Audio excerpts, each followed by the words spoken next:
बिस्मिल्लाहिर्रहमानिर्रहीम। अस्सलाम वालेकुम students and all my viewers.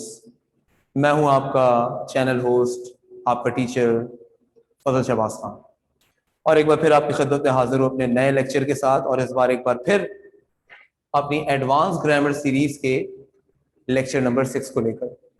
Of course आज का भी जो मेरा टॉपिक है वो डायरेक्ट एंड इनडायरेक्ट स्पीच से रिलेटेड है, जिसकी एक सीरीज हम यहाँ पर पहले मुकम्मल कर रहे हैं और उसके बाद किसी नए टॉपिक की तरफ जाएंगे। लेकिन आज इससे पहले कि हम मजीद कुछ जुमले बनाएं या कुछ नया सीखें, मैं हमेशा की तरह आपसे रिक्वेस्ट करूंगा, अगर आप मेरे चैनल पर नए हैं तो प्लीज़ इसे सबसे पहले सब्सक्राइब करिए और नोटिफिकेशंस हासिल करने के लिए बेल आइकन पर ज़रूर क्लिक करिएगा। आइए तो फिर चलते हैं आज की वीडियो की तरफ। मैं आपके सामने एक छोटी सी चीज़ यहाँ पर पहले से ड्रॉ करके बैठा हुआ हूँ थोड़ा वक्त को बचाने के लिए, या यूं समझ लीजिएगा कि आज एक अहम तरीन कॉन्सेप्ट है, उसको क्लियर करना है। आइए अपनी गुफ्तगू का आगाज करते हैं। डायरेक्ट स्पीच को इनडायरेक्ट में कन्वर्ट करना होता है, ये तो हम सब जानते हैं। यानी हमारा सबसे अहम तरीन मोटिव है to change a direct speech into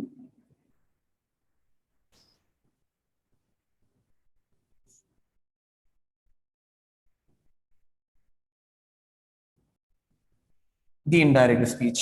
ये तो हम अच्छी तरीके से जानते हैं। अब जरा ध्यान दीजिएगा, लेकिन डायरेक्ट स्पीच को इनडायरेक्ट में कन्वर्ट करते हुए जहां अपने लेक्चर नंबर 5 में नहीं 4 में हमने ये सीखा कि कॉमा रिमूव करते हुए हमने किन सेंटेंसेस को देख देख कर यहां पर कॉमा की जगह कौन कौन से कंजंक्शन लगाने हैं। जैसे कहीं दैट लगना है, कहीं इफ या वेदर लगना है, कहीं हमें जो है वो दैट से ही काम चलाना है, और कहीं हमें टू लिखना है। ये चीजें आपने प्रीवियस लेक्चर में सुनी। आज हम ये देखने जा रहे हैं कि अगर के मेरे रिपोर्टेड वर्ब में, गौर करिएगा जुमले के डायरेक्ट स्पीच में वही दो हिस्से, रिपोर्टिंग वर्ब, रिपोर्टेड वर्ब। अगर मेरे रिपोर्टेड वर्ब में इनमें से कोई भी एक जुमला यहां आ जाए तो ऐसी सूरत हाल में रिपोर्टिंग वर्ब में मेरे पास जो एक अदद वर्ब लिखा होता है, जैसे कि आप स्क्रीन पर देख सकते हैं, से, मैं इस से को डायरेक्ट स्पीच के रिपोर्टिंग वर्ब से जब इसे इनडायरेक्ट में ले जाऊंगा तो मैं इसे किस में चेंज करूंगा। आज हम इन चेंजेस के ऊपर जरा बात करने जा रहे हैं, और जरा आज का लेक्चर बिल्कुल इत्मीनान से और ध्यान से सुनिएगा, क्योंकि आज के लेक्चर में जो बेसिक्स आपकी बन जाएंगी वो आगे आपके नरेशन के, यानी डायरेक्ट एंड इनडायरेक्ट स्पीच के किसी भी सेंटेंस को जो आप बनाना चाहें वहां आपके काम आएगा। लेकिन अगर आज आपने 100% वैल्यूड अटेंशन के साथ ना सुना तो बहुत मुश्किल उठाने वाले हैं। चलिए जी, आई डू होप कि आप यहाँ पर व्यू कर रहे हैं। अब सिर्फ देखते रहिएगा, मैं इस चार्ट को फिल कर रहा हूं। सपोज के रिपोर्टिंग वर्ब में से की फॉर्म लिखी हुई है। अब वो से है या सेज है या विल से है या सेड है, यानी वो टाइप 1 का जुमला है या टाइप 2 का, ये तो बहुत बात की बात है, ये तो हम जानते हैं। लेकिन अगर यहां पे से लिखा हुआ है और अगर रिपोर्टेड वर्ब में मेरा जुमला असर्टिव का है, तो मैं से की फॉर्म को एक अदद वर्ब में चेंज करता हूं और वो वर्ब से की फॉर्म जिस तरह की है बिल्कुल उसी तरह से वो टेल की फॉर्म में कन्वर्ट हो जाती है। यानी ये से की फॉर्म मुझे डायरेक्ट स्पीच में दिख रही है, और असर्टिव को डायरेक्ट स्पीच में यहां देखने के बाद अब जब मैं इन दोनों को इनडायरेक्ट में लेकर जाऊंगा तो इनडायरेक्ट में से की जगह असर्टिव की वजह से मुझे से की फॉर्म को टेल में कन्वर्ट करना होगा।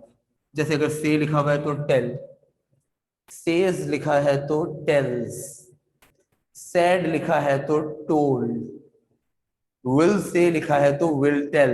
यानी जो हालत से की होगी, जिस कंडीशन में से लिखा होगा, जिस शक्ल में से लिखा होगा, उसी शक्ल में आपको टेल की फॉर्म के साथ चेंजेस करनी है। इसी तरह हमारा पहला जुमला हो गया। अब अगर के मेरा जुमला इंट्रोगेटिव का है रिपोर्टेड वर्ब में, यानी इस जगह अगर इंट्रोगेटिव का जुमला आ जाए, तो अब रिपोर्टिंग वर्ब में अगर से लिखा हो और मुझे इसे इनडायरेक्ट में लेकर जाना हो, तो अब मेरे से की फॉर्म टेल में नहीं बल्कि आस्क में कन्वर्ट हो जाएगी।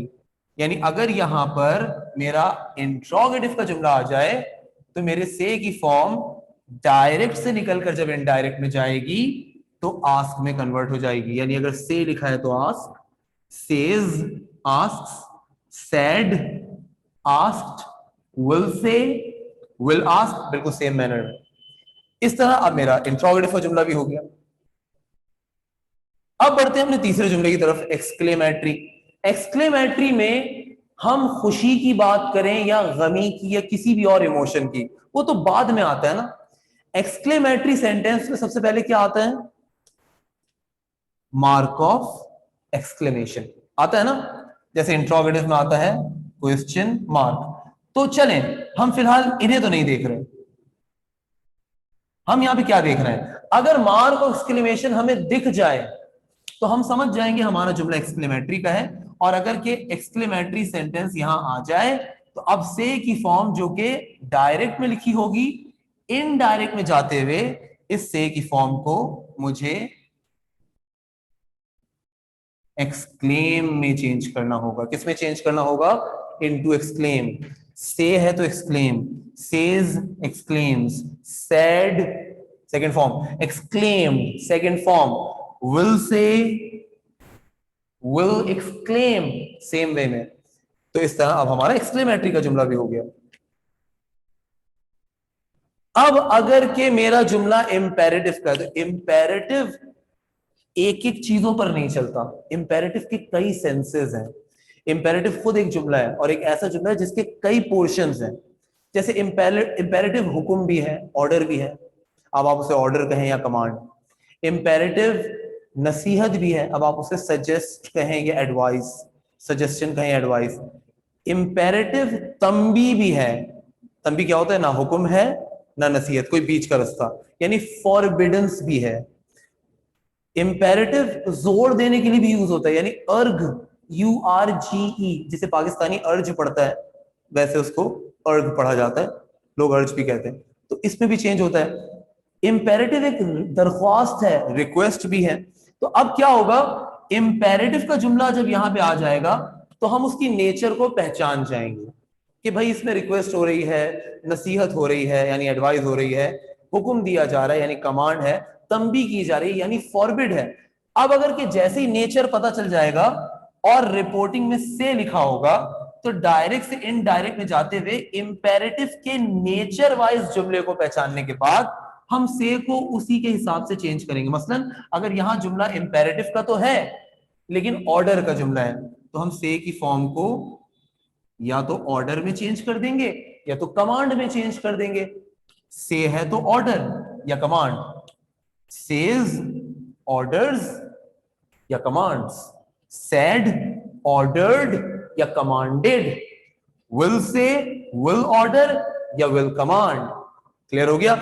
इसी तरह अगर के यहां इंपेरेटिव का ही जुमला है लेकिन वो रिक्वेस्ट है, तो ऑफ कोर्स मैं से की फॉर्म को अब रिक्वेस्ट में कन्वर्ट कर दूंगा, या ऑफ कोर्स इस जैसा कोई वर्ब अगर मेरे जहन में, आपके जहन में आए तो वो भी यूज हो सकता है। से है तो रिक्वेस्ट, सेज है तो रिक्वेस्ट, सेड है तो रिक्वेस्टेड, विल से है तो विल रिक्वेस्ट, सेम प्रोसीजर है। इसी तरह अगर मेरा जुमला इंपेरेटिव का लेकिन एडवाइस किसी सूरत में नजर आए, एडवाइस की स्पेलिंग पे गौर करिएगा, जब आप यहाँ पे से को एडवाइस में इनडायरेक्ट में चेंज कर रहे हो तो उसमें सी वाला एडवाइस नहीं आना चाहिए, वो नाउन है, this is ADVISE, that is verb. तो से है तो एडवाइस, सेज है तो एडवाइजेस, सेड है तो एडवाइज्ड, विल से है तो विल एडवाइस, सेम प्रोसीजर। अगर कि मैं तंबी कर रहा हूं तो तंबी करने के लिए जो वर्ड यूज होता है, जो वर्ब यूज होता है, वो कहलाता है फॉरबिड। अगर इंपेरेटिव का जुमला है और तंबी करने की नेचर सुनाई दे रही है तो से की फॉर्म फॉरबिड में चेंज होगी। से है तो फॉरबिड, सेज है तो फॉरबिड्स, सेड है तो फॉरबेड, डिफरेंट फॉर्म है, फॉरबेड। विल से है तो विल फॉरबिड, इसी तरह अब यहां पर मेरा एक्सक्लेमेटरी भी खत्म हो गया, सिवाय एक चीज के, अगर के देखा जाए तो अर्ग एक और चीज है जो कि इंपेरेटिव में यूज होती है, और भी बहुत से हैं। खैर, imperative is done, let's get down to the final round. अब अगर कि मेरा जुमला ऑप्टेटिव का है, अब ऑप्टेटिव तीन तरह के होते हैं। जब आप अपनी विश की बात करें, ऐसी विश जो फुलफिल नहीं होगी, जब आप दुआ दें, जब आप बद्दुआ दें। तो अगर रिपोर्टेड वर्ब में अब आपका जुमला अगर ऑप्टेटिव है, क्या है, ऑप्टेटिव है, और अगर कि उसकी नेचर दुआ है, तो अब से की फॉर्म जब डायरेक्ट से इनडायरेक्ट में जाएगी तो वो चेंज हो जाएगी प्रे में। से है तो प्रे, सेज है तो प्रेज, सैड है तो प्रेड, विल से है तो विल प्रे, है ना, सेम प्रोसीजर। अगर स्टिल मेरा जुमला यहां पर ऑप्टेटिव का है और से लिखा है और मुझे उसे इनडायरेक्ट में कन्वर्ट करना है और मेरा जुमला ऑप्टेटिव का बद्दुआइया है, तो अब जो से की फॉर्म है वो इनडायरेक्ट में जाकर कर्स में चेंज हो जाएगी। से है तो कर्स, सेज है तो कर्सेस, सैड है तो कर्स्ड सेकंड फॉर्म, विल से है तो विल कर्स। और इसी तरह अगर रिपोर्टेड वर्ड में मेरा जुमला ऑप्टेटिव का स्टिल है और अब उसकी नेचर विश है, तो मेरा से का फॉर्म डायरेक्ट से इनडायरेक्ट में जाते हुए विश में कन्वर्ट हो जाएगा। से है तो विश, सेज है तो विशेस, सैड है तो विश्ड, विल से है तो विल विश। चाहे तो इसका स्क्रीनशॉट पहले ले लीजिएगा और फिर जाहिर है कि मैं यहीं से आज का लेक्चर वाइंड अप करके कल आपसे मुलाकात करूंगा। तो चलें, आज के लिए बस इतना ही। फजल शहबाज खान को दीजिएगा इजाजत, इस ख्याल के साथ कि आप अपना बहुत ख्याल रखेंगे और डेफिनेटली इस सीजन में कि जहां पर कोरोना वायरस की बहुत ज्यादा वेव को जो है वो देखा जा सकता है, तो यहाँ पर अपने हाथों को सैनिटाइज करना मत भूलिएगा, मास्क पहनना मत भूलिएगा। अपने अगले लेक्चर में आपका इंतजार करूंगा जो कि इसका लेक्चर नंबर 7 होगा, और मजीद एक और बेसिक्स की हम वहां पर बात करेंगे कि जिसके बाद हम फाइनली इस काबिल होंगे कि सेंटेंसेस बनाएं। Till we meet into my next lecture, which is lecture number 7 of the same series. It's goodbye.